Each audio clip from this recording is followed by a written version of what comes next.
అనేది కెరటం అనేది కరెక్ట్గా సరిపోతుంది. ఇది గోడకు కొట్టినటువంటి పిండి ముద్దగా కూడా ఒక సముద్ర కెరటం ఆయన జీవన ప్రస్థానం. వ్యక్తిత్వ వికాస బోధకులకు చంద్రబాబు నాయుడు గారు ఆయన జీవన ప్రస్థానం ఒక మంచి పాఠమైంది. వ్యక్తిత్వ వికాసం గురించి బోధకులు పిల్లలు చెప్తా ఉంటారు.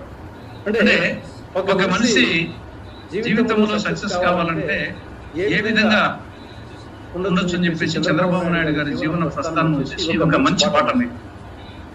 తర్వాత భగవద్గీతలో 2వ అధ్యాయంలో 47వ శ్లోకంలో డూ యువర్ డ్యూటీ కర్మణ్యే వాధికారస్తే మా ఫలేషు కదాచన, డూ యువర్ డ్యూటీ ఫలితాన్ని ఆశించకు అనేది చంద్రబాబు నాయుడు గారి జీవితంలో ఓడినప్పుడు కానీ గెలిచినప్పుడు కానీ ఎప్పుడు వచ్చేసి తన కృషి పక్కన పెట్టలేదు. ఓడినామని చెప్పేసి నిరాశ నిస్పృహలతో పని నుండి విరమించుకోవడం కానీ లేకుండా